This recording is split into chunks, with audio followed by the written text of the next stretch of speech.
Sorry, I'm not.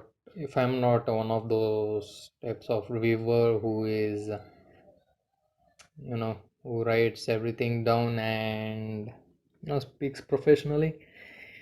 I'm still not there yet. Maybe I will get there, but still, I'm untidy right now. I'll spat out whatever comes from my mouth, and I have made some points of what I'm going to talk about. Like, I have written what to say and what not to say. And definitely, I'm not going to say that don't watch the movie The Invitation because it was one of the best psychological, not the top one, but one of the best psychological movie I have ever seen. And really, I thought the main protagonist, the Will, his name is Will, was the character was played by Tom Hardy, but it was not Tom Hardy. It's his name is Logan Marshall Green. So let's get into the plot of the movie. Actually, the director of the movie is Karen Kusama, and she has done a great job in revealing every detail slowly and at the right moment, up at the perfect moment. So let's see what I'm going to say right now. I'm reading the book right now. I have made some points here. Okay. Within the I'm going to talk about the plot of the movie. It's within the beginning, the 5 minutes of the movie. The pacing starts at the start of the movie only, where the main protagonist hits an animal by accident. So it starts from there only. I don't know what I'm talking about. I'm sorry. I'm not perfect at, but still. Yeah, the story is about Will being invited along with her new girlfriend, man, to his ex-wife's dinner party. Along with them, there are a few other friends, their close friends, and two other strangers are invited to the party. One is a weird thin girl, and another one is a big man. He's a huge man, and these two characters who are strangers really stand out from the rest of them, man. Because even the way they talk, the way they present themselves to others, and you know the way they enact the scenes, it's entirely strange. And at the very get-go you feel that these two characters are out of the picture, out of the you know their these usual characters life, and you start doubting at the very beginning of the movie. Just like the protagonist, he feels that everything is a lie around him. The way the David, the other character, locks the door, and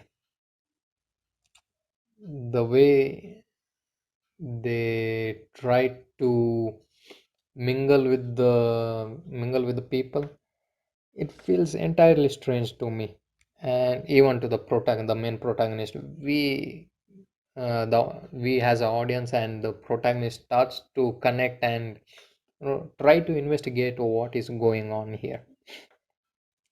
I really felt that the entire situation was going in a wrong turn, in a wrong direction. uh, I want to speak about some uncomfortable and weird situation that goes on during this movie.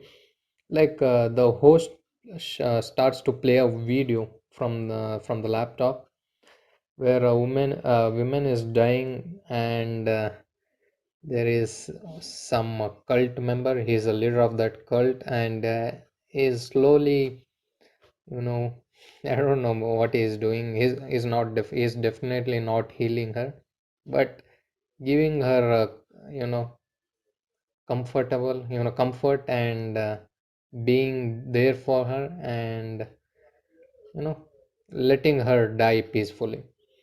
And this is this is really, I have not been to any dinner party, but I know this is not what you expect to be played during one of those dinner parties. Another uncomfortable situation comes up when they start to play a weird game where it's similar to Truth or Dare and the teenage version, where they have to speak what they want to do exactly right now. So one of them wants to smoke some weed, or I don't know, some pot, and one of the character wants to kiss the other character even when they are in relationships. I don't know what's going on here. But this situation completely turns around, man. It shows how uncomfortable and how, it's really weird to watch psychological movies.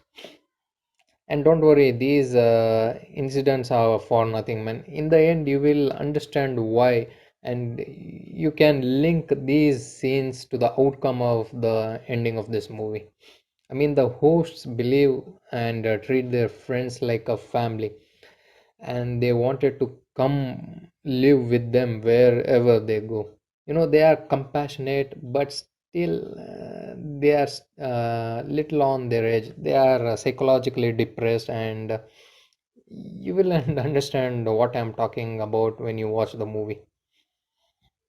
The movie talks about overcoming your past, grief, and depression. No matter what, you have to let go of your bad experience and try to build a new life. Apart from that, as I mentioned before, the movie also talks about the cruel natures of the cult and their members, and what extent they go to meet their expectations. uh, at the beginning of the movie, as I said before, the protagonist I'm sorry, protagonist, Will, hits a coyote. I don't know how to pronounce it. It's a fox-like animal. He hits it by accident, and looking at its suffering, he decides to kill it to relieve from its pain. This 2 minutes of scene describes the entirety of the movie. And when he talks about this incident to his friends, others give it a normal response like, why did you kill it, or what was the purpose of killing it? But the David, the I don't want to give spoilers, but his antagonist of this movie is the villain. David Will's ex-wife's husband tells that the only way to end its struggle is by killing the animal, and he told that he did the right thing. This shows how the dialogues and every scenes are written brilliantly. Uh, I have given some spoilers like the cult activities and everything, but the one that shocked me to the core was the ending of this movie, where the character comes out of the house and sees his surrounding environment and gets really shocked, and the noise level keeps getting high and high. The police are everywhere, and suddenly the credits starts to roll. It's one of those, maybe it's a cliffhanger type of movie. I don't know what happened after that, but really, this is one of the best psychological movie. Please do watch it.